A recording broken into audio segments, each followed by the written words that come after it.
Halo, ketemu lagi dengan Bu Lili dalam pelajaran bahasa Indonesia.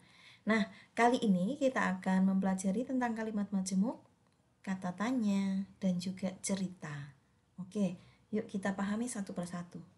Nah, kalimat majemuk adalah kalimat adalah satuan bahasa terkecil dalam wujud lisan maupun tulisan yang merupakan ungkapan sebuah pikiran. Nah, susunan klausa yang membentuk sebuah kesatuan ujaran yang bermakna. Nah, klausa sendiri itu memiliki arti adalah satuan bahasa yang terdiri dari unsur subjek dan predikat. Nah, berdasarkan bentuknya, kalimat itu dibedakan menjadi dua, yaitu yang pertama kalimat tunggal, yang kedua kalimat majemuk. Nah, kalimat tunggal di sini kita seringkali sudah mempelajari. Maka di atas itu adalah kita akan mempelajari tentang kalimat majemuk. Sebenarnya di kelas-kelas sebelumnya kalian juga sudah membicarakan tentang kalimat majemuk. Namun kali ini kita ulas kembali supaya dalam mempersiapkan ujian nanti kita siap lebih dini. Baik, kita akan lihat apa itu kalimat tunggal, apa itu kalimat majemuk. Ya, kita perhatikan di sini. Kalimat tunggal itu disebut juga dengan kalimat sederhana. Karena kalimat sederhana, maka tidak ada kata penghubung atau yang disebut dengan konjungsi. Ya. Nah, kalimat tunggal ini memuat satu subjek, satu predikat, dan juga satu objek maupun keterangan. Sebagai contoh di sini kita sajikan ada dua kalimat. Yang pertama, kita pergi tamasya ke Bali. Strukturnya, kita itu sebagai subjek, pergi sebagai predikat, tamasya objek, ke Bali itu keterangan. Begitu juga pada contoh yang kedua, mereka makan sate. Mereka itu sebagai subjek, makan predikat, objek. Ya. Nah, ini adalah masing-masing satu klausa. Apakah klausa itu juga disebut kalimat tunggal? Boleh dikatakan seperti itu karena klausa ini memiliki arti, sedangkan pada frase ini hanya kelompok kata yang tidak ada artinya. Oke, kita lanjut, apa itu kalimat majemuk? Nah, kalimat majemuk ini memuat lebih dari satu klausa dan kalimat dasar. Ingat ya, lebih dari satu klausa. Nah, berarti bisa dua, bisa tiga. Kemudian ditandai dengan kata penghubung atau yang sering disebut juga dengan konjungsi. Nah, kalimat majemuk itu sendiri dibagi menjadi tiga kelompok, yaitu yang pertama, kalimat majemuk setara, kemudian kalimat majemuk bertingkat, dan juga kalimat majemuk campuran. Kita akan pelajari satu persatu. Ya. Yang pertama itu adalah kalimat majemuk setara. Kalimat ini memiliki dua klausa yang sifatnya sederajat. Ya, sederajat. Kemudian digabungkan melalui konjungsi. Konjungsi tadi adalah kata hubung. Nah, konjungsi yang biasa digunakan itu antara lain dan, sementara, kemudian lalu. Nah, di sini sudah dicontohkan kalimat majemuk setara. Klausa yang pertama itu kakak bertanding sepak bola. Kemudian klausa yang kedua, adik menonton di pinggir lapangan. Jika kita gabungkan menjadi kalimat majemuk setara, kita akan menggunakan kata hubungnya sementara. Kakak bertanding sepak bola, sementara adik menonton di pinggir lapangan. Ini memiliki arti yang sama dengan gabungan yang berbeda. Kakak bertanding sepak bola dan adik menonton di pinggir lapangan. Itu sama maknanya. Berikutnya adalah kalimat majemuk bertingkat. Nah, namanya saja kalimat majemuk bertingkat. Sehingga di sini dua klausa atau lebih itu hubungannya tidak sejajar. Nah, karena ketidaksejajaran tersebut, salah satu klausa tidak dapat berdiri sendiri. Nah, kalimat yang tidak bisa berdiri sendiri ini disebut dengan anak kalimat. Sementara klausa yang bisa berdiri sendiri tanpa diberi tambahan konjungsi dan anak kalimat itu disebut sebagai induk kalimat. Nah, konjungsi yang biasa digunakan antara lain ketika, walaupun, sebab, karena, dan juga meskipun. Nah, kita akan lihat contoh-contoh dari kalimat majemuk bertingkat. Yang pertama, klausa pertama itu berbunyi, Lia kerap terlambat datang ke sekolah. Nah, kerap ini adalah bukan bahasa Indonesia yang asli, tapi ini adalah saduran dari bahasa Jawa. Gak apa-apa, ini sudah resmi digunakan, ya. Kemudian klausa yang kedua itu rumahnya jauh. Nah, di sini kita beri keterangan, Lia kerap datang terlambat. Gabungannya, Lia kerap datang terlambat ke sekolah karena rumahnya jauh.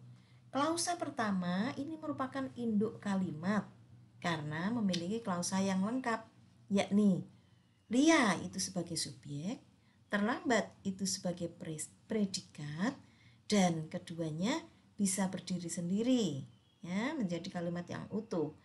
Sementara itu, klausa yang kedua hanya memiliki predikat saja, rumahnya jauh, sehingga tidak dapat menjadi kalimat utuh. Ya. Nah, untuk menjadi kalimat utuh itu harus selalu menggunakan atau membutuhkan subjek. Sehingga nanti dipertanyakan, rumahnya apa rumahnya? Rumahnya siapa? Nah, seperti itu. Ya. Semoga mudeng, semoga paham. Kemudian kalimat majemuk yang ketiga itu adalah kalimat majemuk campuran. Nah, kalimat ini memiliki penggabungan antara bentuk kalimat majemuk setara dengan kalimat majemuk bertingkat, menggunakan dua buah konjungsi atau lebih yang sifatnya menjadi kata hubung koordinatif maupun bukan. Ingat, jumlah klausanya pun pasti lebih dari 2. Oke. Kita perhatikan di sini Bu Lili membuat 4 klausa biar jelas-jelas terlihat perbedaannya. Klausa yang pertama, aku bermain basket di lapangan. Ini bisa berdiri sendiri, ya. Kemudian klausa yang kedua, Rayi bermain basket di lapangan. Sama. Klausa yang kedua juga bisa berdiri sendiri. Begitu juga klausa yang ketiga, Anto bermain basket di lapangan terbuka. Sama kan? Yang membedakan hanya subjeknya saja. Kemudian klausa yang keempat ini hujan. Nah, hujan itu nggak bisa berdiri sendiri. Apa sih hujan itu? Nah, ketika keempat klausa ini kita gabung, maka akan menjadi aku bermain basket di lapangan terbuka. Rayi bermain basket di lapangan terbuka. Anto bermain basket di lapangan terbuka meskipun hujan.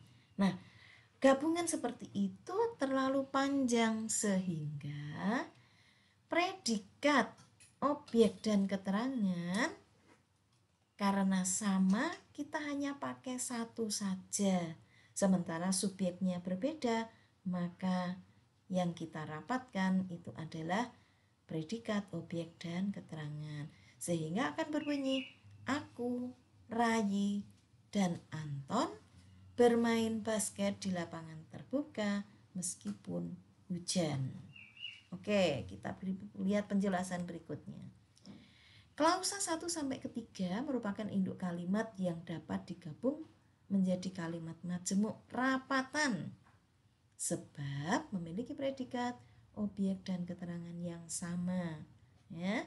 Sementara itu hujan merupakan klausa yang tidak sempurna, sehingga di sini menjadi anak kalimat.